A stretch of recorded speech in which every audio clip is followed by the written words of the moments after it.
নমস্কার শ্রোতা বন্ধুরা, ফ্যান ফিকশন ওয়ার্ল্ড চ্যানেলে আপনাদের সকলকে স্বাগত। আজ আমি উপস্থিত হয়েছি লেখক আকাশ পালের লেখা তাহানা তান্ত্রিক ও গোবরডাঙ্গার ঘটনা নিয়ে। এই গল্পটি সম্পূর্ণ কাল্পনিক, বাস্তবের সাথে এর কোনো মিল নেই। ডিসেম্বরের ঠান্ডার এক বিকেল বেলায় বিভূতির বাড়িতে হঠাৎ কিশোরীর আগমন। অনেকদিন তারানাথের সাথে দেখা নেই দুজনে, তাই ওই বিকেলের সময়টা আর নষ্ট না করে দুজনে মিলে চললেন ঠাকুর মশাইয়ের বাড়ি। ঠাকুর মশাই এবং কিশোরীর বেশ কিছুক্ষণ খুনসুটিও চলল। আসলে কিছুদিন আগে গোবরডাঙ্গার বাউরে কিশোরী পিকনিক করতে গিয়েছিলেন, তো সেখানেই এক মানুষ বেশ অদ্ভুত আচরণ করছিলেন। ঠাকুর মশাই সেই অদ্ভুত ব্যক্তিকে কিশোরীর নাম দিয়ে চালালেও বেশ কিছুক্ষণ খুনসুটি করার পর ওই ব্যক্তিটির আসল পরিচয় পাওয়া গেল ঠাকুর মশাইয়ের একটি গল্পের মাধ্যমে। এবার সেই গল্পটি শুনতে হলে আপনাকে অবশ্যই শুনতে হবে আমাদের আজকের নিবেদন লেখক আকাশ পালের কলমে তাহানা তান্ত্রিক ও গোবরডাঙ্গার ঘটনা। ডিসেম্বর মাস, কর্পোরেট অফিসের জব, প্রায় ছুটি এখন নেই বললেই চলে। কিশোরী এবং ঠাকুরমশাইয়ের সাথে দেখা সাক্ষাৎ হয়নি, বহুদিন হয়ে গেল। এমনটাই বসে বসে ভাবছি এক বিকেলে অফিস থেকে এসে, তখনই হঠাৎ কলিং বেলের চাপ।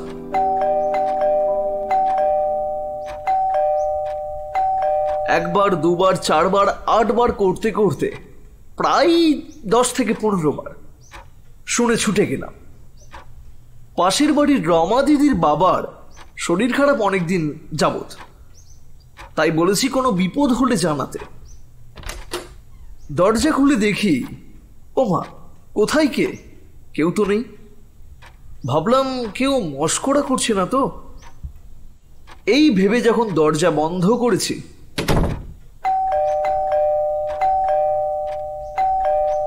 সেই পরপর 4 বার বেল।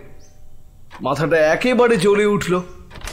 দরজা খুলে যেই বাইরে বেরিয়েছি, অমনি কি খবর ভাইয়া, কেমন আছো? চমকে উঠলাম আমি। কিশোরী, তুমি? আসলে কিশোরীকে দেখে মনটা এই ঠান্ডায় গলে গেল। এসো এসো, বসবে, চলো, তারপর সব কথা হবে। পাগল, এই কাজের বাজারে এতটুকু সময় বের করাই মুশকিল, সেখানে তুমি তোমার ঘরে বসে গল্প বলে সময় নষ্ট করবে। তার চেয়ে বরং চলো মটলেন, নাতিপুতিদের জন্য কিছু গল্প নিয়ে আসি। আমি হেসে বললাম, দাঁড়াও, চাদর আর মাফলারটা নিয়ে আসি। এই বলে ঘরে গিয়ে মাফলার, চাদর আর মানি ব্যাগের সঙ্গে সবচেয়ে জরুরি জিনিস গিন্নির সম্মতি নিয়ে বেরিয়ে পড়লাম মঠ লেনের উদ্দেশ্যে। মাসের শুরু, তাই পকেট গরম, তাই ট্রাম ধরতে আমাদের কারোরই দ্বিধাবোধ হলো না।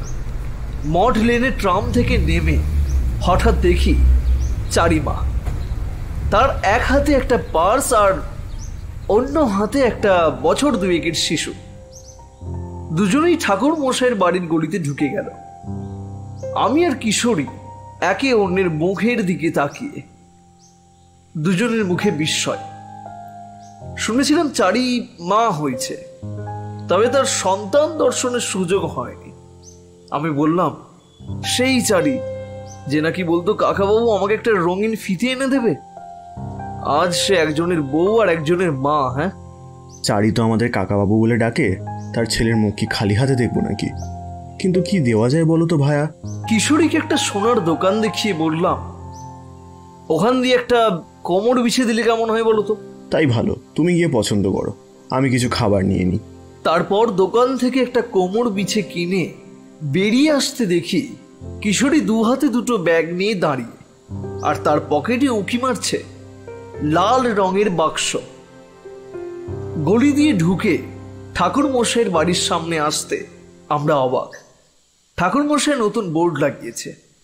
কিশোরী প্রথম দরজায় টোকা দিল। একটি বাচ্চা ছেলে এসে দরজা খুলে আবার দরজাটা মুখের উপর বন্ধ করে দিল। আমরা দুজনেই অবাক। তারপর চারি এসে দরজাটা খুলল। দেখুন কাণ্ড, খুব দুষ্ট হয়েছে। আমি একটু হেসে চারির দিকে কোমর বিছেটা বাড়িয়ে দিলাম। আমার দেখা দেখি কিশোরীও কয়েকটা চকোলেট এগিয়ে দিল। বাচ্চাটা কিশোরীর হাত থেকে চকোলেট নিয়ে বৈঠকখানার দিকে চলে গেল। চারি একটু ইতস্তত করে বলল, এই সবের আবার কি দরকার ছিল? দরকার আছে, দাদু বলে কথা। ঠাকুরমশাই বৈঠকখানা থেকে বলে উঠল, তা কাকার ভাইজির বাক্যালাপ শেষ হলেই ভিতরে এসে ছেলেকে ধর। চারি দরজা বন্ধ করে আমাদের সাথেই বৈঠকখানায় প্রবেশ করল। বৈঠকখানায় প্রবেশ করে আমরা সবাই অবাক। চারির পুত্র এক হাত দিয়ে ঠাকুরমশাইয়ের দাড়ি ধরে টানছে, সেই হাতটা সরিয়ে দিলে অন্য হাত দিয়ে টানছে। এই কাণ্ড দেখে আমি আর কিশোরী হেসে একসা।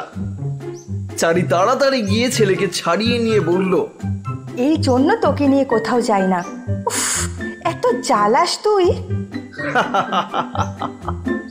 আমরা বসতে বসতে ঠাকুরমশাইয়ের মুখের দিকে তাকালাম। তার মুখে এক আলাদা আমেজ। একসময় শ্মশানে শ্মশানে ঘুরে বেড়ানো তারানাথ আজ নাতির সাথে খুনসুটিতে ব্যস্ত।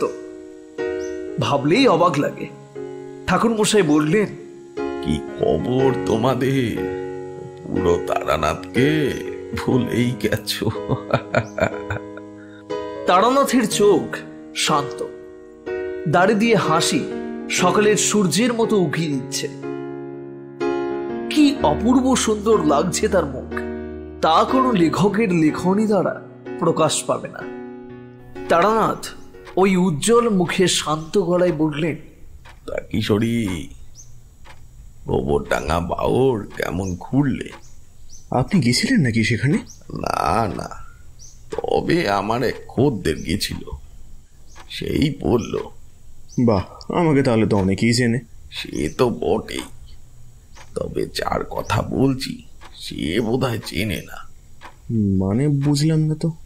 মানে আমার কাছে এক পুরাতন খদ্দের এসেছিল, সেও ওই বাউরে গেছিল। কথায় কথায় সে বলল সে ওখানে নাকি এক লোককে দেখেছে, যে নাকি খালি ভুল ভাল বকছিল আর দুই হাত মাথায় তুলে নাচছিল। তখনই বুঝলাম যে তুমি ছাড়া আর কেউই না।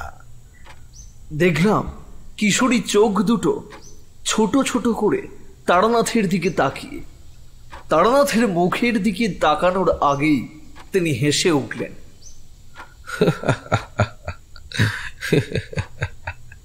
কিন্তু ঠাকুরমশাই, ওখানে সত্যি একটা মাতাল ছিল যে আপনার বলা কাজগুলো হুবহু করছিল। জানি জানি, তবে কিশোরী, তুমি যাকে দেখেছো সে কিন্তু মাতাল নয়। তবে সে এক পাগল। তার পরিচয় জানলে তুমি অবাক হয়ে যাবে। আপনি তাকে চেনেন? হ্যাঁ, চিনি বটে। তাকে নিয়ে এক কাল্পনিক গল্প আছে। আপনি কি কখনো গোবরডাঙ্গায় গেছেন ঠাকুরমশাই? উপর নিচে মাথা নাড়তে নাড়তে ঠাকুরমশাই কিশোরীর দিকে তাকালেন।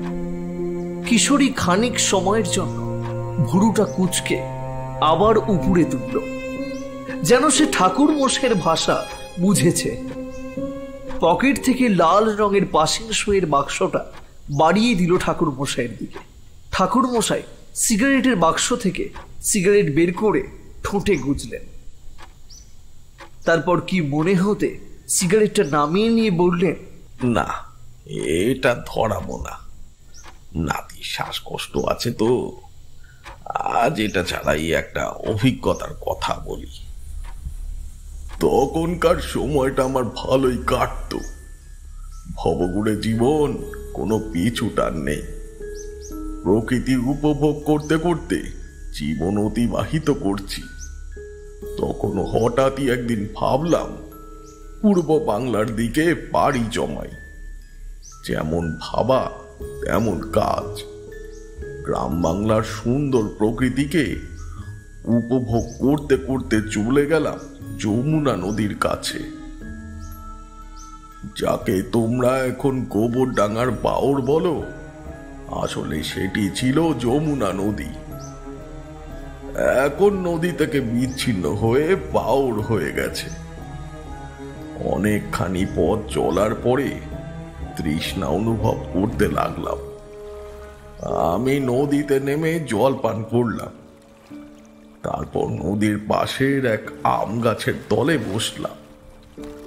সময়ের হিসাব নেই, শুধু জানি এখন দুপুরে খাবার সময়। খিদের চোটে আর থাকতে না পেরে ওই আম গাছ থেকেই 5টা আম পারলাম। তারপর মধুসুন্দরী দেবীর উদ্দেশ্যে প্রণাম জানিয়ে আম খেতে লাগলাম। আহা, কি অপূর্ব সেই দিন! নদীর ওপারে দূরে চাষিরা ধান বুনছে, দূরে নদীর ওপারে বাচ্চারা দৌড়াদৌড়ি করছে, ইট ভাটার মজুররা একসঙ্গে খাবার খাচ্ছে, পাশে পেয়ারা গাছে 2টি শালিক তাদের ভাষায় বাক্যালাপ করছে। আহা, যদি কবি হতাম তাহলে কবিতা লিখে ফেলতাম ওই দৃশ্য দেখে। আম খাওয়া শেষ করে একটা বিড়ি ধরিয়ে প্রকৃত সুখ অনুভব করছি। তখনই দেখলাম চারি তার ছোট্ট বাচ্চাটাকে নিয়ে ঘরে ঢুকছে। তার এক হাতে 3টে প্লেট, প্লেটে রয়েছে মিষ্টি এবং বেগুন, আর অন্য হাতে ছেলেকে বগল দাবা করে রেখেছে। ছেলের হাতেই 2টো সাদা নাড়ু। চারি প্লেটটা হাতে দিতে চাইলে আমি বললাম, চারিমা তুমি যাও, আমরা নিয়ে নেব। চারি চলে যেতে দেখলাম ঠাকুর মশাইয়ের দিকে তাকিয়ে কিশোরী বলে উঠল, তারপর কি হলো ঠাকুর মশাই? আরে ধৈর্য ধরো, আগে খাবারের সৎ ব্যবহারটা করো। একটা বেগুনি তুলে আবার ঠাকুর মশাই গল্প বলা শুরু করলো। বিড়ি ধরিয়ে প্রকৃতির সুখ নিংড়ে নিচ্ছি, তখনই একজন সৌম্যদর্শন লোক আসলো সেই নদীর পাড়ে। এসে এদিক ওদিক তাকিয়ে আমার থেকে খানিকটা দূরে পেয়ারা গাছের তলায় নদীর দিকে তাকিয়ে উদাসীন ভাবে বসে রইল। মধুসুন্দরী দেবীর আশীর্বাদে পাওয়া শক্তি দ্বারা বুঝলাম তিনি এক পারিবারিক অশান্তিতে ভুগছে। তার সাথে তার কপালে প্রিয়জন বিয়োগেরও সম্ভাবনা দেখতে পেলাম। আমার মনে হলো একবার তার সাথে বাক্য বিনিময় করা দরকার। আমি উঠে গিয়ে তার সামনে দাঁড়ালাম। দেখলাম সে এতটাই অন্যমনস্ক যে আমার দিকে খেয়ালই করলো না। আমি তার অন্যমনস্কতা ভাঙার জন্য বললাম, নমস্কার বাবু। হঠাৎ আমার কথায় চমকে উঠলেন তিনি। চমক পেরার সঙ্গে সঙ্গে মুখে একটা অমায়িক ভাব এনে বললেন, নমস্কার ঠাকুর মশাই।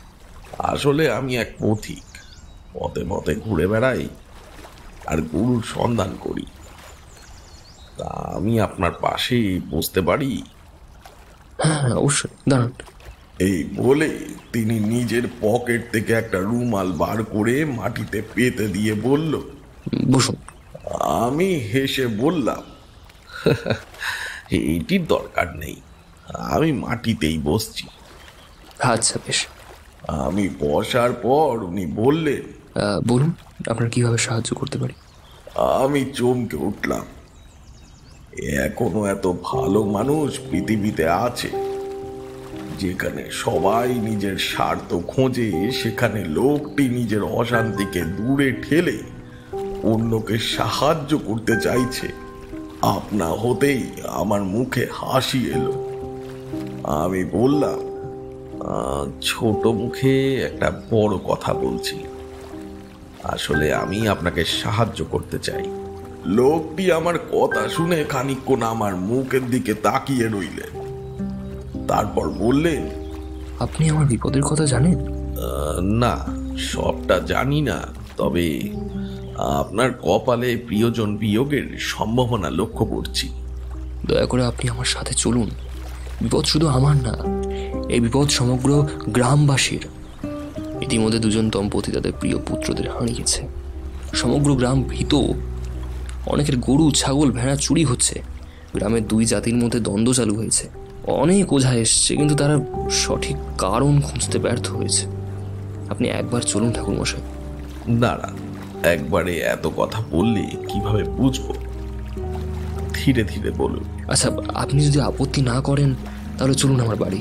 আমি এই গ্রামের জমিদার মনোহর চন্দ্র। দাঁড়ান, আমি সামনের রাস্তা থেকে গরুর গাড়ি ডেকে নিয়ে আসছি। আরে না না, সেসবের দরকার নেই, হেঁটেই চলুন না। ঠিক আছে, তাহলে চলুন। আচ্ছা জমিদার বাবু, আপনার কপালে প্রিয়জনের বিয়োগের যে লক্ষণ ফুটে উঠেছে, সে তো আপনার পুত্র। ঠিকই বলেছেন ঠাকুরমশাই, ওর নাম পৃথ্বীরাজ চন্দ্র। তবে আমি জানি সে আর বেশি দিন বাঁচবে না। তার শরীরে তীব্র রক্ত শূন্যতা। ডাক্তারবাবু বলেছেন ভগবানের উপর ভরসা রাখতে। তবে তবে জানেন, ভগবান সৎ মানুষের পাশে থাকে, অসতের নয়। তাই তোদের জন্য গ্রামের মাঝে এই শোরগোলে জমিদার বাবুর কথায় হঠাৎ বাধা পড়ল। দেখলাম সামনে একটা জটলা। এরা আবার শুরু করেছে। উফ! বলে জমিদার বাবু ছুটে গেল জটলার দিকে। এই কবরস্থানের জন্য যতীনদার বেটাটা মরেছে। ফালতু বকবি না। এই কবরস্থান এখানে 100 বছর আছে, আর আজ যতীনের বেটা মরার জন্য দায়ী এই কবরস্থান? যা যা, ফালতু বকিস না। আরে অত কথা কিসের, চল ভেঙে দিই। হ্যাঁ চলো চলো চলো চলো, ভেঙে দি, চলো। খবরদার বলছি সবাইকে, কবরস্থানে হাত দিলেই ভুলে যাব তোমাদের একদিন ভাই বলেছিলাম। জমিদার বাবু তাড়াতাড়ি ওই ভিড়ের মধ্যে প্রবেশ করলেন। তারপর সবাইকে শান্ত করার জন্য বললেন, আরে ইকবাল তাই, খালিদ তাই, গোবিন্দদা, পালিদদা, তোমরা আবার শুরু করলে। আশ্চর্য! জমিদার বাবু, এই পালি তার গোবিন্দ সকল হিন্দু ভাইদের নিয়ে এসেছে আমাদের কবরস্থান ভাঙতে। কি কি কি হচ্ছে গোবিন্দদা এগুলো? হ্যাঁ পালিদদা, এসব কেন? জমিদার বাবু, এই কবরে যত গন্ডগোল। গতকাল তীর্থর মা যখন রান্না করছিল, তখন কে এসে বেশ মাছ চাইছিল। ওর মা ভয় পেয়ে রান্নাঘর ছেড়ে বেরিয়ে যায়। তারপর সবাইকে ডেকে নিয়ে যখন রান্নাঘরে প্রবেশ করে, তখন সব মাছ উধাও। হ্যাঁ জমিদার বাবু, 4 দিন বেকার খেটে একটা মাছ কিনেছিলাম বাপের জন্য। বাপটা তার একটা অংশ মুখে তুলতে পারলো না। আজ ভেঙেই দেবো এই কবরস্থান। আরে আরে তীর্থ, তুমি শান্ত হও। আর একটা কথা বলো, এই কবরস্থান তো অনেক বছরের পুরনো, আগে তো এমন কখনো কিছু হয়নি। এই সমস্যার জন্য দায়ী এই কবরস্থান নয়। আপনার ছেলের দিনও তো ঘনিয়ে এসেছে জমিদার বাবু। এখানে ওই মিয়াগুলোর তরফদারি করবেন? জমিদার বাবু, আপনি নিজের ভাইদের বলে গিয়ে অন্য কাউকে ভাই বলছেন? এই বিপদেও ধর্মকে আনছো, তাই যতটা বিপদ তোমাদের ততটা বিপদ ওদেরও, বুঝলে? না জমিদার বাবু, এতদিন আপনার মুখের দিকে তাকিয়ে আমরা কিছু করিনি, কিন্তু আজ এই অশুভ কবরস্থান ভেঙে দেব। হাত তো লাগা, রক্ত বইবে নদীর জলের মতো। চুপ করো সবাই, এবার কথা শুধু আমি বলবো। এই দেখুন, ইনি একজন পথিক, উনি বলেছেন উনি আমাদের সাহায্য করবেন। কত এলো আর গেল, এই আরে এমন কে যে এই অশুভ কবরস্থানে ভূত তাড়াবে? আমি একটু হেসে বললাম, নমস্কার, আমি তারানাথ চক্রবর্তী। আর মনে রাখবেন, শ্মশান কবরস্থান কখনো অশুভ হয় না, এটা মানুষের পরলোকের পথ। আপনারা আমাকে 5 দিন সময় দিন, আমি সব সমস্যার সমাধান করে দেব, কথা দিলাম। হয়তো আমার কথার মধ্যে কিছু একটা ছিল। দেখলাম আমার কথা শুনে সবাই ধীরে ধীরে জমিদার বাবুকে প্রণাম করে চলে যেতে লাগলো। চলুন জমিদার বাবু, আপনার বাড়ি যাই, আপনার পুত্রকে একবার দেখি। হ্যাঁ চলুন ঠাকুরমশাই। এই বলে আমরা আবার চলতে শুরু করলাম। দেখছেন ঠাকুরমশাই গ্রামের অবস্থা। যারা আগে বিড়ি ভাগ করে খেত, তারা এখন একের অপরের রক্ত পিপাসু হয়ে উঠেছে। চিন্তা করবেন না, আমি আপনার গ্রাম আগের মতো করে আপনার হাতে দিয়ে যাব। আচ্ছা ঠাকুরমশাই, সত্যি কি কবরস্থানে কোনো গন্ডগোল থাকতে পারে? না জমিদার বাবু, আপনি কবরস্থান নিয়ে কোনো চিন্তা করবেন না। গ্রামের গন্ডগোলের উৎস এই কবরস্থান নয়। তারপর সামান্য গ্রামের অবস্থান, পরিবেশ সম্পর্কে আলোচনা করতে করতে জমিদার বাড়ির সামনে পৌঁছালাম। আগেকার দিনের জমিদার বাড়ি যেমন হয় ঠিক তেমনি, দোতলা বাড়ি। সেই বাড়ির একদিকে ধানগোলা, একদিকে গোয়াল, আর একদিকে মন্দির। জমিদার বাবু আমাকে নিয়ে বাড়ির ভিতরে ঢুকলেন, তারপর হাঁক ছাড়লেন, মালতী, ও মালতী। ভিতর থেকে একটি মহিলা ছুটে এলো। হ্যাঁ হ্যাঁ বলো, নতুন ডাক্তার পেলে? বুঝলাম জমিদার বাবুর ওপরে ডাক্তার খোঁজার দায়িত্ব পড়েছিল, তবে সে হয়তো সেই কাজে ব্যর্থ হয়েছে, তাই ওই নদীর পাড়ে গিয়ে বসেছিল। না, তবে গ্রামের ডাক্তার পেয়েছি। আসুন ঠাকুরমশাই, ইনি আমার সহধর্মিনী, আর মালতী ইনি তারানাথ চক্রবর্তী। আমাদের ছেলে বাড়িতে মৃত্যু শয্যায়, তুমি তবুও গ্রাম নিয়ে পড়ে আছো। রোজই একটা করে গ্রামের ডাক্তার আনছো, ছেলেটার কথা তো একটু ভাবো। জমিদার বাবু কিছু একটা বলতে যাচ্ছিলেন, তাকে থামিয়ে আমি বললাম, ক্ষমা করবে, আমি আপনাদের মাঝে একটু কথা বলছি। আসলে আমি এখানে অশুভ সংকেত লক্ষ্য করেছি। আপনারা আমার উপরে ভরসা রাখতে পারেন। আমি যদি না পারি তাহলে না হয় ভণ্ড আখ্যা করবেন। মালতী দৌড়ে ছুটে এসে আমার পায়ে পড়ে বলল, ক্ষমা করবেন ঠাকুরমশাই, আমি ওভাবে বলতে চাইনি। ছেলে মৃত্যু শয্যায়, তাই কি বলতে কি বলে দিয়েছি কে জানে। হ্যাঁ, আপনি কিছু মনে করবেন না যেন। আরে মা জননী, কি করছো? আমাকে এই চরম পাপের ভাগীদার করো না মা। আমি তোমার কথায় কিছু মনে করিনি, শুধু তোমাকে ভরসা দেবার জন্যই বললাম। এরপর মালতী ঘরের ভিতর চলে গেল। কিছুক্ষণ পরে এক ঘটি জল নিয়ে বাইরে এসে আমার পাটাও ধুয়ে দিল। চলুন ঠাকুরমশাই, বিশ্রাম ঘরে চলুন। বিশ্রাম নেবেন, সঙ্গে দুপুরের আহারটাও করবেন, কেমন? সে হবে পরে, আগে আপনার পুত্রর ঘরে চলুন। মালতী আমার কথা মতো ওদের ঠাকুর ঘর থেকে গঙ্গা জলের শিশি এনে আমার হাতে দিল।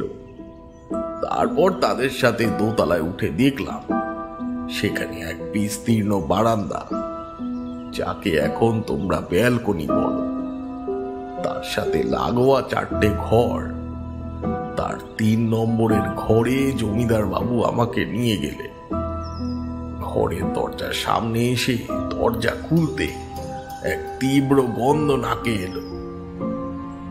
জমিদার বাবু ঘরে প্রবেশ করতে যাচ্ছিলেন, কিন্তু আমি ওনাকে বাধা দিয়ে বললাম, দাঁড়ান জমিদার বাবু, আমি আগে ঘরে যাব, ডাকলে তারপর আপনারা আসবেন। তারপর আমি মাথায় গঙ্গা জল ছিটিয়ে দেহ বন্ধন করে ঘরে প্রবেশ করলাম। ওই 10 ফুট বাই 7 ফুটের একটি ঘর। ঘরে 2টি আলমারি, 4টি জানালা আর আরেকটি দরজা। বুঝলাম ওটা বাথরুমই হবে। ঘরের এক কোণে একটা খাট, তাতে এক জীর্ণ কঙ্কাল শরীর পড়ে। বুঝলাম এই সেই জমিদার পুত্র পৃথ্বীরাজ। খাটের চারিদিকে দেখলাম লাল কাপড় দিয়ে বন্ধন করার চেষ্টা করা হয়েছে। বুঝলাম এ আগের তান্ত্রিকদের কাজ হবে। ঘরের ওই চেহারা দেখে আমি গঙ্গা জল হাতে নিয়ে মনে মনে একটি মন্ত্র পড়ার সাথে সাথেই দেখলাম ঘরের তাপমাত্রা বাড়তে লাগলো। হঠাৎ দেখলাম জানলার কাঁচটা জোরে শব্দ করে ভেঙে পড়ল। বুঝলাম সেই অশুভ শক্তি এই ঘর থেকে প্রস্থান করেছে। স্বভাবতই আমার মুখে স্বল্প হাসি ফুটে উঠল। বুঝলাম এই অশুভ শক্তির ক্ষমতা আমার কাছে তুচ্ছ, তাকে তাড়াতে সামান্য যজ্ঞ করলেই হবে। তবে তার মুখোমুখি হওয়াটা বেশ দরকার, কারণ সেই 2 পরিবারের হাসি কেড়ে নিয়েছে।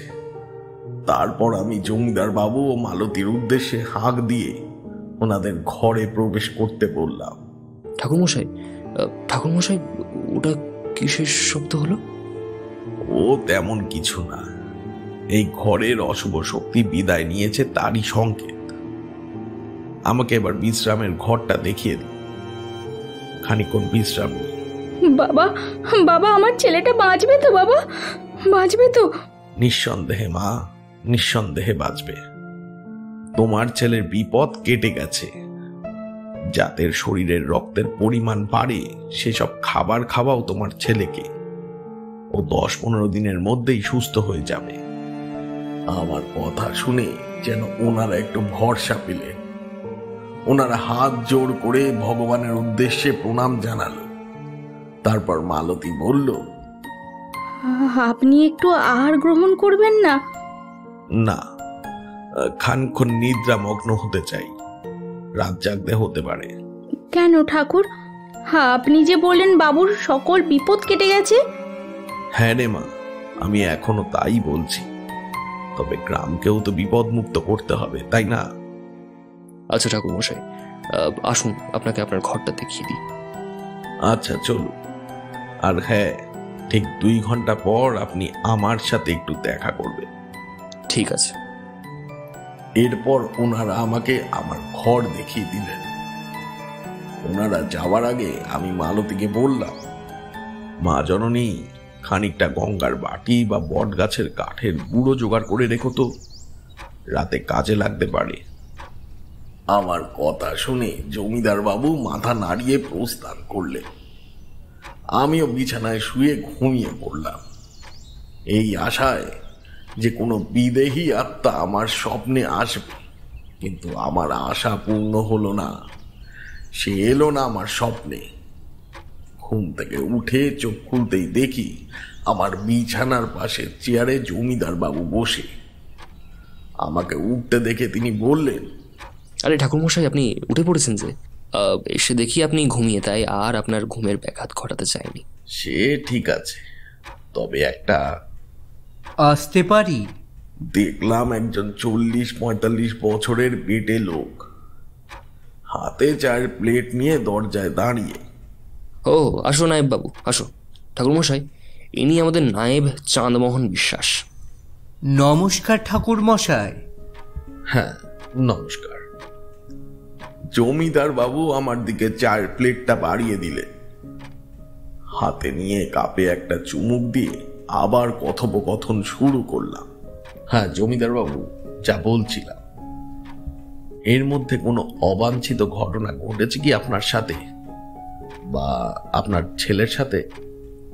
ঠাকুরমশাই, ঠিক বুঝলাম না। দেখো, আমি যা বলতে চাইছি সেটা স্পষ্ট করেই বলি। এই কয়দিনের মধ্যে আপনি কি কারোর ক্ষতি করেছেন? জমিদারিতে কখনো কারোর ক্ষতি করিনি। আচ্ছা বেশ, তবে এমন কি কখনো হয়েছে যেটা আপনার মনে হয়েছে সঠিক, তবে অন্যের কাছে তা অপ্রিয় হয়ে পড়েছে? না না ঠাকুরমশাই, আমি আমার পুত্রের দিব্যিকে বলতে পারি। আমি আমার 13 বছরের জমিদারিতে প্রায় কয়েকশো লোককে শাস্তি দিয়েছি তাদের কুকর্মের জন্য। আমার কাছে সেটি সঠিক হলেও তাদের সকলের কাছে সেটা অপ্রিয় বটে। হ্যাঁ, সে তো বটে। সাম্প্রতিক এমন কিছু ঘটনা মনে পড়ে কি? সেটা তুচ্ছ হলেও আমাকে বলুন।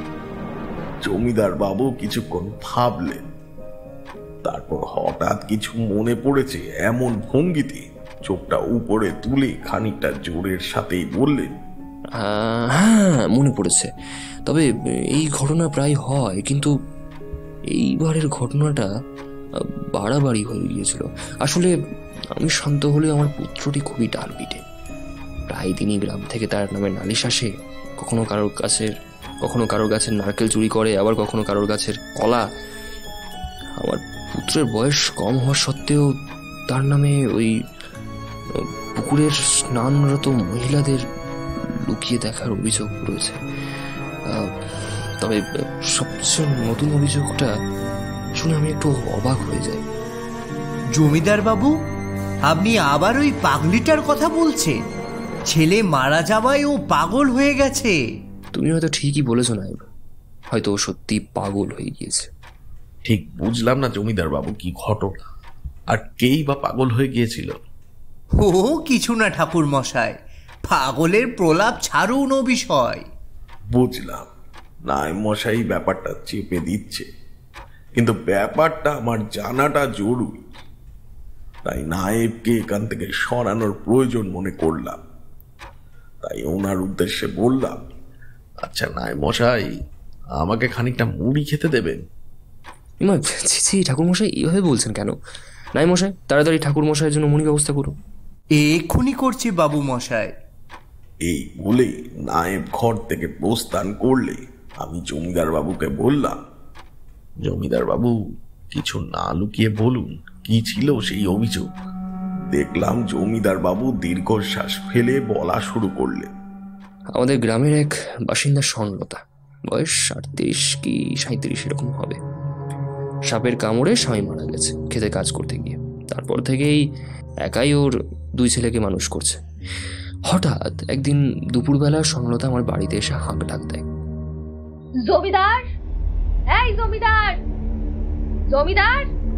তার ডাক শুনে আমিও মালতী ছুটে বেরিয়ে আসি। দেখলাম নায়েবও বেরিয়ে আসছে। তারপর মালতী বলে, কি হয়েছে স্বর্ণদি? বারে বাহ, জানোয়ারের বাচ্চা জন্ম দিয়ে আবার ভালো মানুষই দেখাচ্ছে। ওই মুখ সামলে কথা বল, উনি তোর পুকুর পাড়ে সখী নয় রে মাগি। নায়েব মশাই, এ কি ভাষায় কথা বলছেন? ক্ষমা করবেন গিন্নিমা, ওর মতো নচ্ছাড় মেয়েদের জন্য এমন ভাষাই ঠিক আছে। আহা নায়েব মশাই, শান্ত হন, ওর কথাটা তো শুনি আগে। কি হয়েছে স্বর্ণলতা? বাবু আবার তোমার কি ক্ষতি করলো? এই বেজন্মাটা আমার ছেলের খুন করেছে। খুন? কি বলছো দিদি? না না না না, এ হতে পারে না। হ্যাঁ, নাটক হচ্ছে যত সব। গাঁজা টেনে জলে ডুবে যাবে ওনার ছেলে, আর দোষ হবে বাবুর। কেন এসেছিস সেখানে? টাকা লাগবে? টাকা? তোর মতো নচ্ছার মেয়ে ছেলেদের হাড়ে হাড়ে চিনি আমি। স্বামী মরেছে তো 2 বছর হলো, তাহলে পেটে বাচ্চা কার? তোর বড় ছেলের নাকি অন্য কারোর? আমি নায়েবকে থামাতে যাব, তার আগে দেখি স্বর্ণলতা উঠে দাঁড়িয়ে চেঁচিয়ে বলল, মিথ্যাবাদী, কে সব বলছিস? থাম থাম, সব জানি। আমার সাথে যে ঋণে যেতে চেয়েছিলি, সে কথা জমিদার বাবুকে বলবো? হারামির বাচ্চা। এই বলে স্বর্ণলতা উঠোনে রাখা কাস্তে নিয়ে নায়েবের দিকে চালায়, কিন্তু সময় মতন সে বসে পড়ায় তা লাগে এক দাসের কোমরে। সঙ্গে সঙ্গে তার কোমর থেকে রক্ত বেরিয়ে আসে। এই পরিস্থিতি সামাল দিতে আমি লাঠিয়ালদের ডেকে পাঠাই। তারা এসে স্বর্ণলতাকে ধরে। এদিকে মালতী, নায়েব আর কিছু দাসী মিলে সেই দাসীকে বৈদ্যের কাছে নিয়ে যায়। হয়তো এই রক্তপাত দেখে স্বর্ণলতা ভয় পেয়ে যায় এবং লাঠিয়ালদের ছাড়িয়ে বাড়ির বাইরে দৌড়ে চলে যায়। আচ্ছা, তারপর? তারপর ঠাকুরমশাই, স্বর্ণলতাকে আর গ্রামে দেখিনি। ওর 2 বছরের ছেলেকে ফেলে সে হয়তো কোথাও চলে গেছে। কোথায়? জানি না ঠাকুরমশাই। তা আপনি ব্যাপারটা খতিয়ে দেখেননি? মানে সে কোথায় গেল? ঠাকুরমশাই, আমি লোক লাগিয়েছিলাম, কিন্তু ঠাকুর রাধারানীর দয়ায় এবার বাবু নির্দোষ। কারণ ওই দিন স্বর্ণলতার ছেলে যাদের সাথে গাঁজা টানছিল তারা এসে সবটা স্বীকার করেছে। সকলের বয়স কম হওয়ায় তাদের একটা গোটা দুপুর কান ধরেও দাঁড় করিয়ে রাখি। আর রইল স্বর্ণলতার কথা। দেখলাম নায়েব দরজা দিয়ে বাটিতে করে মুড়ি নিয়ে ঢুকতে ঢুকতে বলছে, তাকে গ্রাম ছেড়ে যেতে দেখেছে গ্রামের মোড়ক। মোড়ক? আরে ঠাকুরমশাই, ও রমেন গোয়ালার কথা বলছে। সে গ্রামের সবার আগে ওঠে, তাই ওকে এই উপাধি দেওয়া হয়েছে। ও আচ্ছা আচ্ছা আচ্ছা। মুড়ির বাটি থেকে এক মুঠ মুড়ি মুখে দিয়ে বললাম, আচ্ছা জমিদার বাবু, বাড়িতে নারকেল ছোবড়া আছে? হ্যাঁ ঠাকুরমশাই, আছে। কিন্তু কেন? নিয়ে আসুন, আপনার ছেলের ঘরের একটা বন্ধন করতে হবে। আর হ্যাঁ, মা জননীকে বলুন ওকে খাইয়ে দিতে, কারণ বন্ধনের পর ঘরে ঢুকলে বন্ধন ভেঙে যাবে। আর বন্ধন ভেঙে গেলে সেই অশরীরই আর আপনার পুত্রকে বাঁচতে দেবে না। আচ্ছা ঠাকুরমশাই, আমি এক্ষুনি মালতীকে বলছি। এই বলে জমিদার বাবু হন্তদন্ত হয়ে ঘর থেকে বেরিয়ে যান। আর নায়েব বাবু। হ্যাঁ হ্যাঁ হ্যাঁ ঠাকুর মশাই। আপনাকে একটা ফর্দ দেব, সেগুলো কালকের মধ্যে আনিয়ে রাখবেন। পরশুদিন অমাবস্যা, একটা যজ্ঞ করতে হবে। আগে ঠাকুর মশাই। আজ রাত জেগে আমি পাহারা দেব, তাই একটু বিশ্রাম নিতে চাই। আপনি কাউকে দিয়ে সামান্য সাদা পালি, ধূপ, সুতির কাপড় জোগাড় করে রাখুন, আর আমার জন্য এক বোতল গঙ্গার জল। আচ্ছা ঠাকুর মশাই, আপনি বিশ্রাম নিন।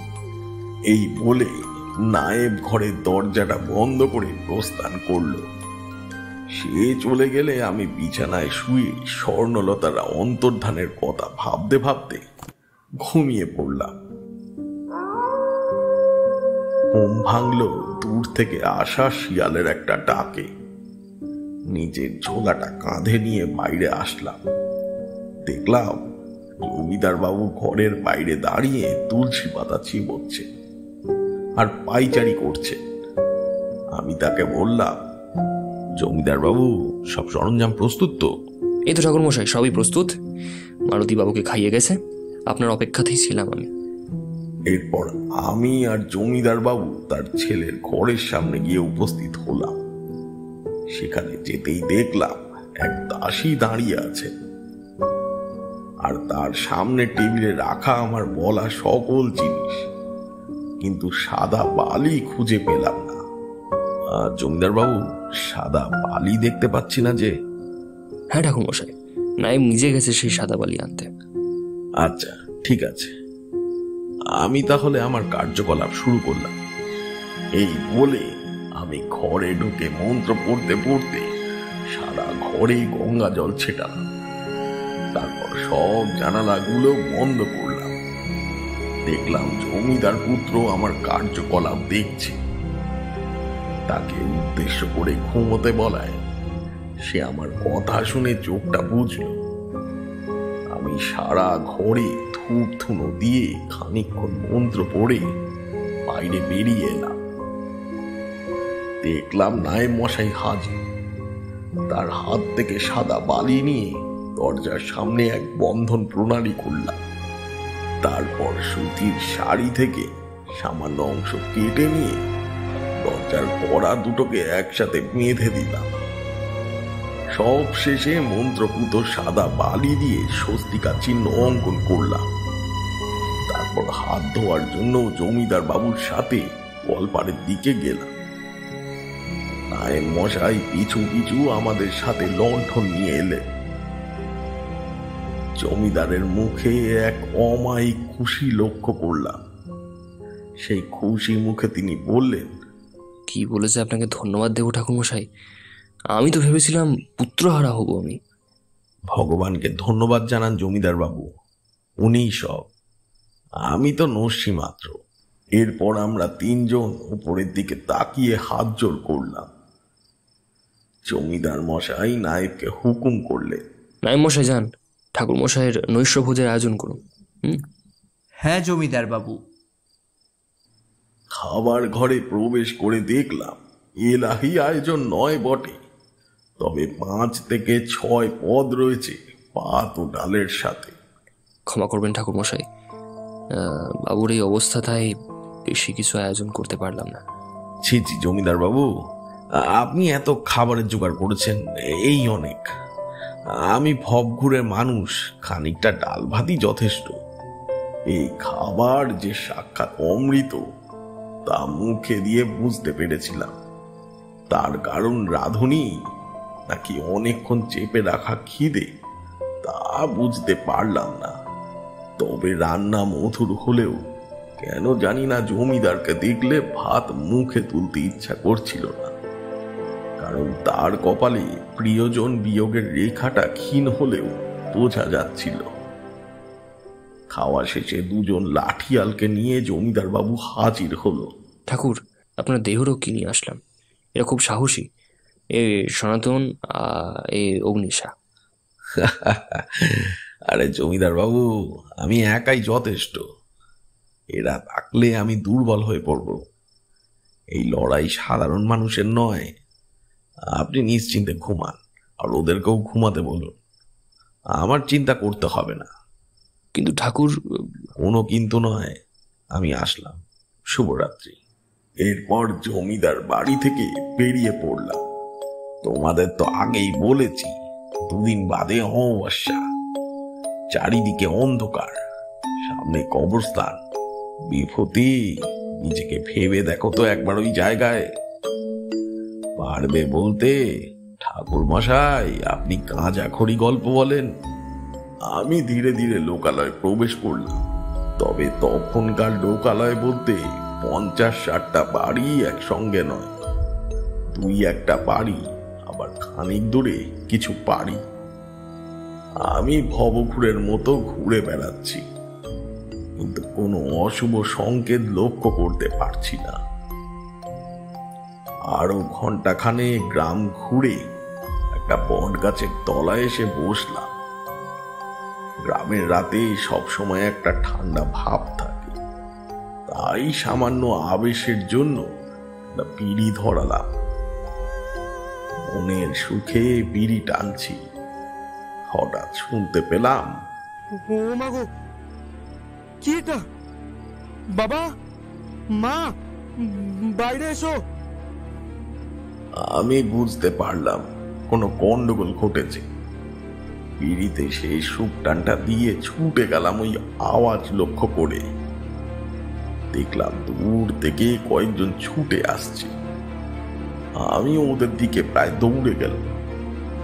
আমরা 2 পক্ষ মুখোমুখি হওয়ার পর আমি প্রথমে বললাম, কি হয়েছে, কোথায় ছুটছো তোমরা? একজন যুবক ইশারা করে বলল, ওই যে, ওই যে। ওইদিকে কি? তার গলায় ভয় স্পষ্ট, তা বুঝতে পারলাম।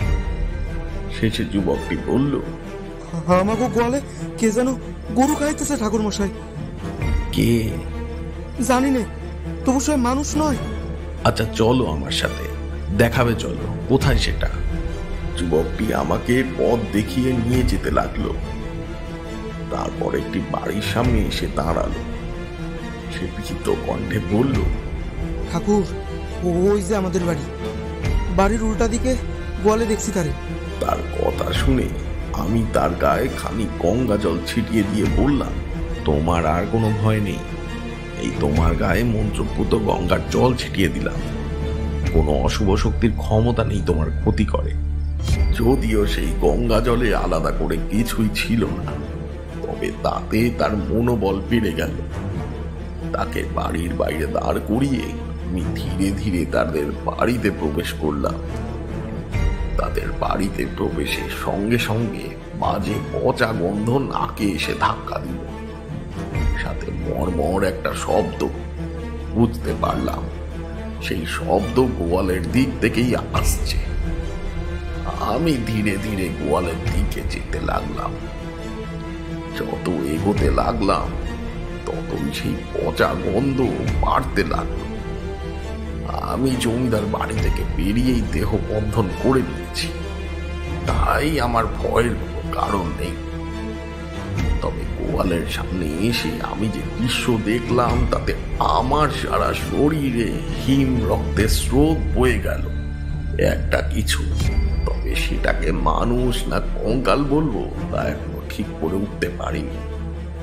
পিছন দিক থেকে তার বর্ণনা খানি এমন, গলা থেকে কোমর পর্যন্ত মাংস দেখাচ্ছে, আর কোমর থেকে পা পর্যন্ত শুধু হাড়। সবচেয়ে মজার ব্যাপার, বস্তুটা তার এক পায়ে খাড়া আর আরেকটা পা ঘাড়ের ওপর। আমি চেঁচিয়ে উঠলাম, কে রে? আমার আওয়াজ শুনে বস্তুটির মাথা পুরো পিছনে ঘুরে গেল। সেই মুখের একদিকে মাংস, অন্যদিকে কঙ্কাল। মাংসের জায়গাটায় সামান্য রক্ত লাগা। জানি না কখন সেই যুবকটি আমার পিছনে এসে দাঁড়িয়েছিল। সে হঠাৎ চেঁচিয়ে বলল, হালার পর শান্তনু, তুই আমাকে গরু চুরি করে খাস? বুঝতে পারলাম আমার জলের কারণে তার সাহস 2 গুণ বেড়ে গেছে। সে ধীরে ধীরে সেই মূর্তির দিকে যেতে লাগলো। তো ও বাড়িতে একদিন পেয়ারা চুরি করছিলাম বইলা তুই আমাকে গরু খাইবি? এবার তার সাহসের বাড়বাড়ন্ত দেখে আমারও বেশ ভয় লাগছিল। তবে এইবারের ঘটনাটার জন্য হয়তো আমাদের দুজনের কেউই প্রস্তুত ছিলাম না। সেই মূর্তি হঠাৎ তার মাথা খুলে সেটা খাড়ের তোলা পায়ের উপরে লাগিয়ে দিল। সেই দৃশ্য দেখে সেই ছেলেটি এক দৌড়ে বাড়ির বাইরে বেরিয়ে গেল। তবে এই সামান্য ঘটনা আমাকে ভীত করতে পারল না। তাই আমি এই দৃশ্য উপভোগ করতে করতে মন্ত্রপাঠ করতে লাগলাম।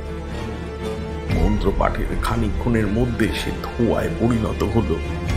তারপর ঝুলি থেকে একটা শিশি বার করে মন্ত্র বলে তাকে সেই শিশিতে পুড়ে ফেলি। তবে ঝুলিতে ওই শিশি পুড়তে গিয়ে অসাবধানবশত সেই শিশি পড়ে যায়। কি বলছেন কি ঠাকুর মশাই, সেই শিশি ভেঙে গেল? এই কথা আমি কখন বললাম? ওই যে আওয়াজ পেলাম শিশি ভাঙার। আরে সে তো রান্নাঘর থেকে এলো। তাহলে ঠাকুর মশাই গ্রামটা বিপদমুক্ত হয়ে গেল? আরে না বিভূতি, যাকে ওই বোতলে বন্দি করেছি সে তো চুনোপুটি। তার মানে? হ্যাঁ বলছি তো, যথারীতি আমি সেই আত্মাকে বয়মে বন্দি করে বাইরে বেরোচ্ছি, তখন দেখি সেই ছেলেটি বাইরে দাঁড়িয়ে রয়েছে। তবে সে খুবই ভীত। তাকে আমি আমার কাছে ডাকলাম। সে আসতে একটু দ্বিধাবোধ করছিল, তবে এলো। তার উদ্দেশ্যে বললাম, আর ভয়ের কারণ নেই তোমাদের। এবার দেখলাম আমার কথায় সে পুনরায় সাহস ফিরে পেল। আপনি শান্তনুদার আত্মারে ধইরা ফেলছেন? হ্যাঁ তা ফেলেছি। তবে কে শান্তনু? শান্তনুদা হইল গিয়া সারে কয় শোষা, সারাদিন অন্যেরটা মাইরা খাইতো। ভূত হওয়ার পরেও সেই অভ্যাসটা যায় নাই দেখতেছি। আচ্ছা, শান্তনু মারা গেল কিভাবে? আর বলবেন না, মাসখানেক আগের কথা। জাগদার খেতে গেছিল ধনে পাতা আনতে, আর এক চন্দ্রবোরা দিছে পায়ে কামড়, আর কি শেষ। আচ্ছা ঠিক আছে, সাবধানে যাও। আচ্ছা ঠাকুর। তার মানে ঠাকুর মশাই দুটো ভূত? হ্যাঁ কিশোরী, তবে আমি সেটা অনেক আগেই সন্দেহ করেছিলাম। এরপর ঠাকুর মশাই আপনি কি করলেন?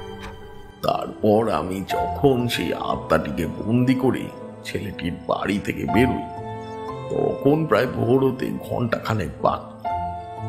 গ্রাম এখন সম্পূর্ণ বিপদমুক্ত। তবে জমিদার মুখে শোনা স্বর্ণলতার অন্তর্ধানের কথা ভাবছি তখনও।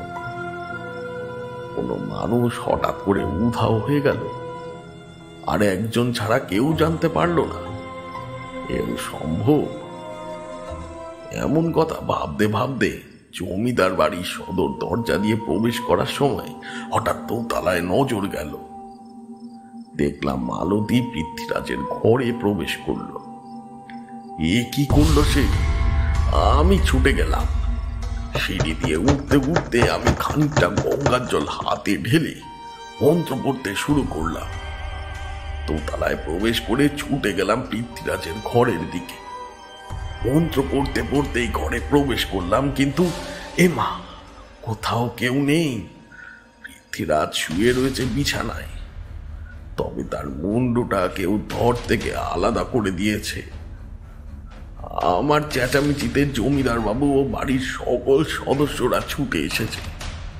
ঘরে ঢুকেই সবাই পৃথ্বীরাজের দেহ দেখে ভয় পেয়ে যায়।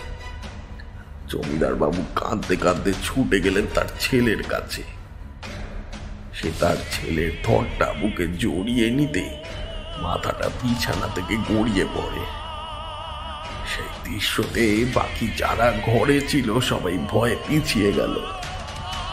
আমি গিয়ে তার মাথাটা বিছানায় রাখার সময় শুনলাম নায়েব মশাই সবাইকে বকাবকি করতে করতে ঘরে প্রবেশ করছে। আরে কি ব্যাপার, কি এখানে ভিড় জমিয়েছ কেন? এখানে কি? তার কথা স্থগিত হয়ে যায় বিছানায় পৃথ্বীরাজের কাটা মুন্ডুটা দেখে। সে আমার দিকে তাকিয়ে বলল, ঠাকুর মশাই, আপনি যে বলেছিলেন বিপদ কেটে গেছে।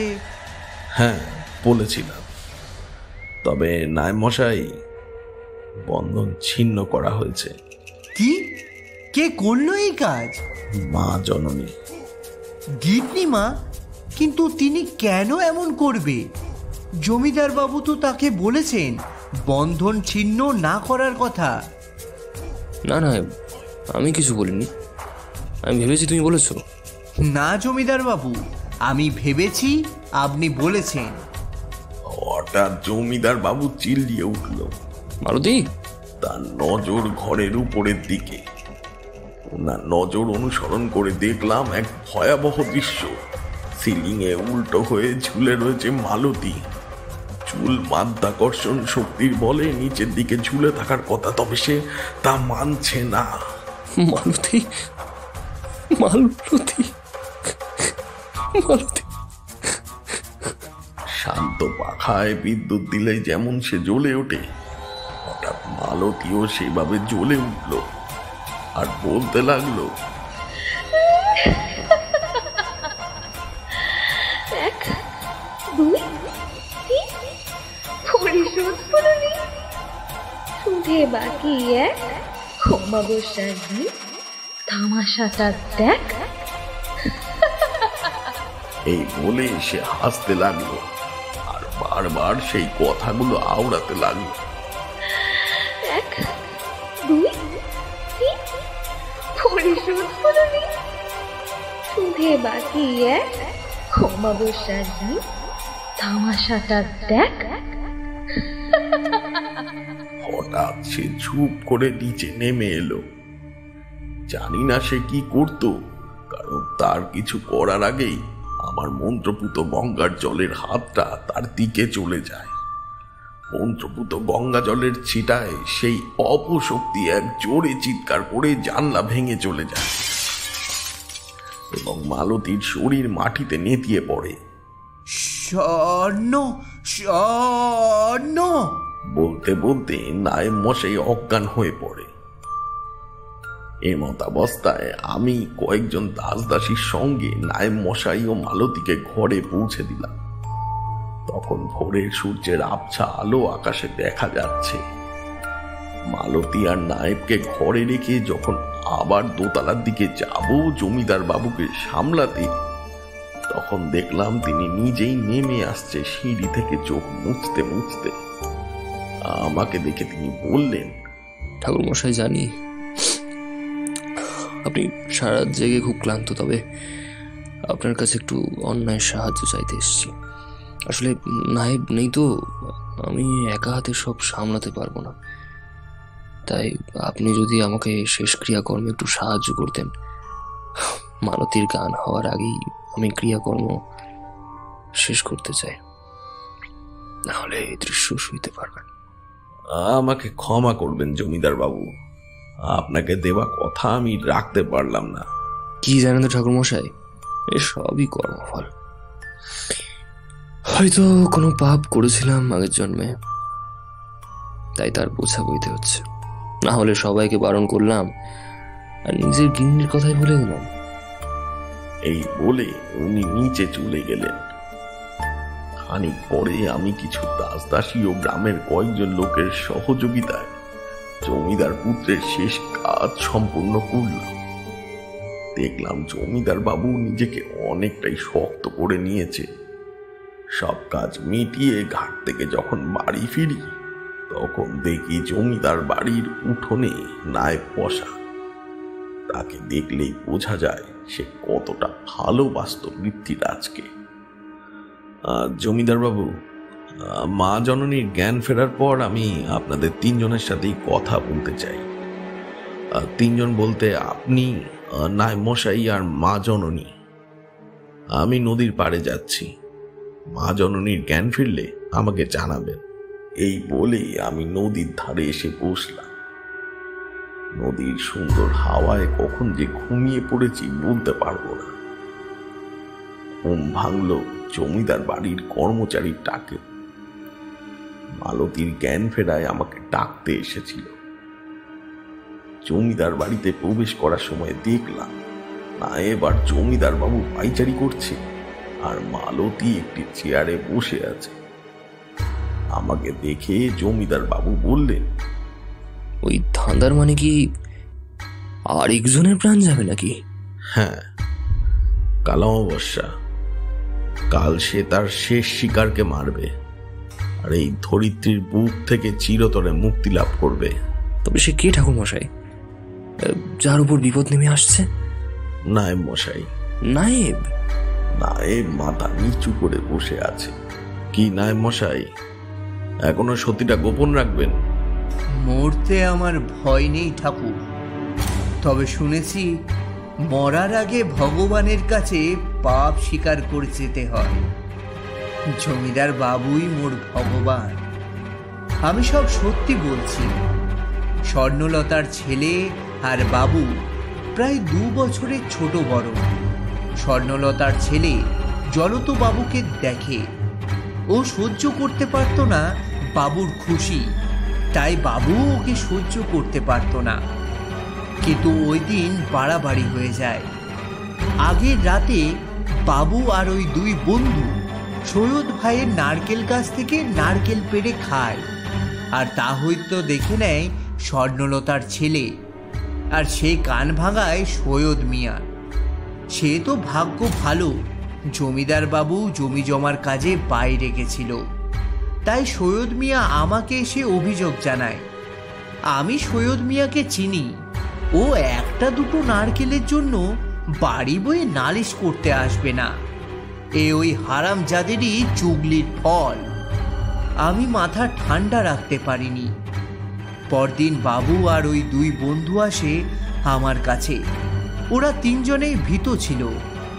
আমি ওদের জিজ্ঞেস করলাম, কি হয়েছে তোদের? তারপর ওদের জবাবে আমিও স্তম্ভিত হয়ে যাই। বাবু বলে, স্বর্ণলতার ছেলের সাথে কথা কাটাকাটি করতে করতে ব্যাপারটা হাতাহাতিতে চলে যায়, আর স্বর্ণলতার ছেলে জলে পড়ে যায়, আর সে ওঠে না। ধপ করে একটা আওয়াজ শুনলাম। পিছনে ঘুরে দেখলাম জমিদার বাবু মাটিতে পড়ে গেছে। আমরা সবাই তাকে ধরতে গেলে উনি হাত দেখিয়ে বুঝালেন উনি ঠিক আছেন। আমি এবার নায়েবের দিকে ঘুরে বললাম, সেদিন স্বর্ণলতার নামে যা যা অপবাদ দিয়েছিলেন সব মিথ্যে ছিল নিশ্চয়ই? আর ওকে মারলেন কিভাবে? না ঠাকুর, আমি ওকে মারিনি।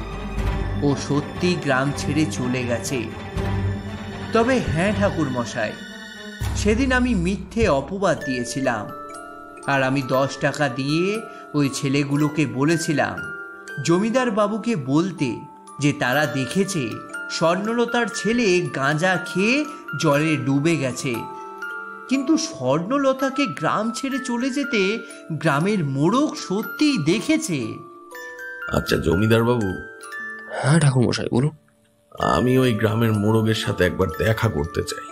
হ্যাঁ ঠাকুর মশাই, আমি সনাতনকে পাঠাচ্ছি আপনার সাথে, ও চিনিয়ে নিয়ে যাবে আপনাকে। জমিদার বাবু, আমি কতগুলো সরঞ্জাম বলছি, ওগুলো আনান আমি ফেরার আগে। আজ রাতেই একটা যজ্ঞ করতে হবে। নাই মশাই, ঠাকুর মশাই যা যা বলছেন লিখে নিন। নায়েবকে একটা লম্বা ফর্দ বলে দিলাম, সে জলদি একটি খাতা এনে লিখে ফেলল। আমি যখন গ্রামের মোড়কের বাড়ি থেকে জমিদার বাড়ি ফিরি তখন প্রায় গোধূলি। জমিদার বাড়ি ফিরে দেখলাম নায়েব কিছু লোকজন নিয়ে ফর্দ অনুযায়ী সব তৈরি করে রেখেছে। আমি সেখানে যেতেই জমিদার বাবু বললেন, ঠাকুর যজ্ঞ কখন হবে? এখনই। এই বলে আমি একটা গন্ডি কাটলাম শাক আর সিঁদুর মেশানো গুঁড়ো দিয়ে। তারপর তার মধ্যে নায়েব, জমিদার বাবু আর মালতীকে প্রবেশ করতে বললাম। বাকি সবাইকে এক মন্ত্রপুত ঘরে বন্ধ করে দিলাম। সব জোগাড় যন্ত্র করেই যখন যজ্ঞ শুরু করি তখন শহরের বিকাল আর গ্রামে ঘুমানোর সময়। প্রথমে আমার ঝোলায় থাকা সেই শান্তনুর আত্মাটাকে পার করলাম, তারপর মন্ত্র পড়া শুরু করলাম। খানিকক্ষণ পর যজ্ঞের আগুন জ্বালালাম। তারপরে একে একে বিড়ালের নখ, ঘোড়ার মল, বাড়ির দুপুরের এঁটো ভাত সেই যজ্ঞের আগুনে দিলাম। তারপর শান্তনুর আত্মাটা যেই শিশির মধ্যে ছিল সেই শিশিটিও যজ্ঞের আগুনে দিয়ে দিলাম। শিশি যজ্ঞের আগুনে পড়তেই নীল ধোঁয়া বেরিয়ে এলো। বুঝলাম সে মুক্তি পেল। এবার স্বর্ণলতার নাম নিয়ে যোগে আহুতি দিতে লাগলাম। হঠাৎ জমিদার বাড়ির ছাদ থেকে কয়েকটা ফুলের টব নিচে পড়লো। দেখলাম জমিদার বাবু আর নায়েব তাদের জায়গা ছেড়ে উঠতে যাচ্ছেন। তাদের উদ্দেশ্যে বললাম, সাবধান, গন্ডির বাইরে বেরোলেই মরবেন, চুপ করে বসুন। কথাটা শেষ করা মাত্রই আমাদের গন্ডির চারপাশে একটা কালো ছায়া গোল গোল করে ঘুরতে লাগলো। বুঝলাম বলয়ের জন্য শিকারী শিকার করতে পারছে না, তবে সে চলে যাওয়ার আগে তাকে মুক্তি দিতে হবে। তাই একটা বেলপাতায় সিঁদুর মাখিয়ে রাখলাম, তারপর মন্ত্রপুত গঙ্গার জল সবার গায়ে ছিটিয়ে দিলাম। তারপর বেলপাতাটা বলয়ের বাইরে ছুঁড়ে গন্ডি ভেদ করালাম। হঠাৎ সেই কালো ছায়া তার শিকারের দিকে ছুটে গেল। আমি সাথে সাথেই তাকে মন্ত্র বলে টেনে আরেকটি শিশিতে ভরে নিলাম। তারপর তাকে ওই যজ্ঞের কুণ্ডে দিয়ে দিলাম। শিশিটা শব্দ করে ফেটে নীল ধোয়া হয়ে বেরিয়ে গেল। বুঝলাম আত্মা শান্তি পেল। তারপর জমিদার বাবুর দিকে তাকিয়ে দেখলাম তিনি হা হয়ে বসে আছেন। প্রথম কথা অবশ্য নায়েবই বললেন, তবে স্বর্ণলতা শেষ শিকার গিন্নিমা ছিল? হ্যাঁ। কিন্তু কেন? কারণ জননী মা স্বর্ণলতাকে খুন করেছে। কি? খুন? কিন্তু কেন? সেটা না হয় তোমার গিন্নিমাই বলুক।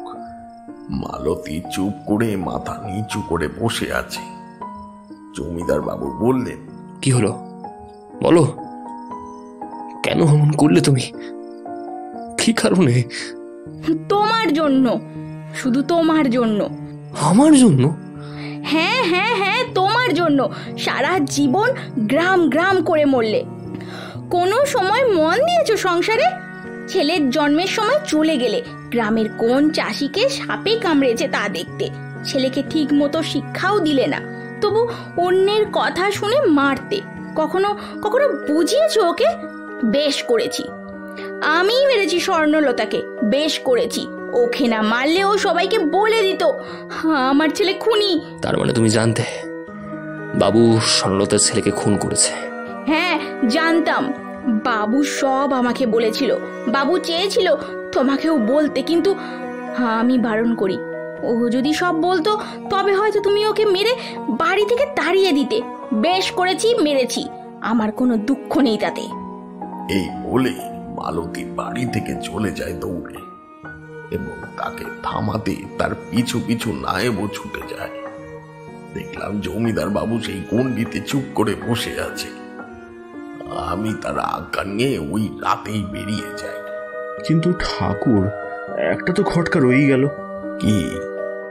মালতী যে স্বর্ণলতাকে খুন করেছে তা আপনি জানলেন কিভাবে? আরে সেই মোড়ক বলেছে। তাকে ভূতের ভয় দেখিয়ে জানতে পারি সেদিন স্বর্ণলতা জমিদার বাড়ি যায়। সেই রাতে ওকে খুন করে মালতীর লোক। তার মৃতদেহ গ্রামের বাইরে নিয়ে যাওয়ার সময় ওই মোড়ক দেখে নেয়। ওকে টাকার লোভ দেখিয়ে মুখ বন্ধ করায় মালতী। বাবারে, কি ভয়ঙ্কর! তা তো বটেই।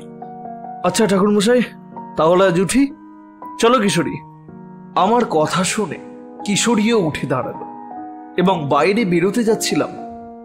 কিশোরী হঠাৎ ঠাকুর মশাইয়ের দিকে ফিরে জিজ্ঞাসা করলো, আচ্ছা ঠাকুর, তাহলে ওই পাগলটাকে সেটা তো বললেন না? ওটা স্বর্ণলতার ছোট ছেলে। এই ঘটনার প্রায় 5 বছর পর শিয়ালদাতে দেখা হয় নায়েবের সাথে। সে জানায় সেই রাতে মালতী জলে ডুবে আত্মঘাতী হয়। জমিদার বাবু বাঁচেনি বেশি দিন। সেই নায়েবই হয় ওই গ্রামের পরবর্তী জমিদার। তাকে স্বর্ণলতার ছোট ছেলের কথা বলাতে সে জানায় তাকে সে জমিদার বাড়িতে এনেছিল, তবে সে সেখানে থাকতে চায় না, পথে পথে ঘুরে বেড়ায়। এতক্ষণ শুনছিলেন তারানাথ তান্ত্রিক ও গোপুরডাঙ্গার ঘটনা। কমেন্টের মাধ্যমে অবশ্যই জানাবেন কেমন লাগলো আজকের নিবেদন। শীঘ্রই আমরা ফিরব আরেকটি নতুন গল্প নিয়ে। আজকের গল্পের সূত্রধরে অভিষেক, কথকের চরিত্রে ছিলেন দিব্যেন্দু এবং অভিষেক। এছাড়া বিভিন্ন চরিত্রে ছিলেন প্রতীক, পূজা, তুষার, প্রীতম, সিদ্ধার্থ, প্রবীর, ময়ূক, সুরজিৎ, পৌতুষা, তমাল, মেঘা এবং সঞ্জিত। প্রচ্ছদ অলঙ্করণে অভিষেক, আবহে আদিত্য, শব্দগ্রহণ এবং নির্দেশনায় অভিষেক, সমগ্র পরিচালনায় মা প্রোডাকশন। আমাদের গল্পগুলো ভালো লাগলে প্লিজ আমাদের চ্যানেলটি সাবস্ক্রাইব করবেন এবং এভাবেই আমাদের পাশে থাকবেন। অসংখ্য ধন্যবাদ। শুভরাত্রি।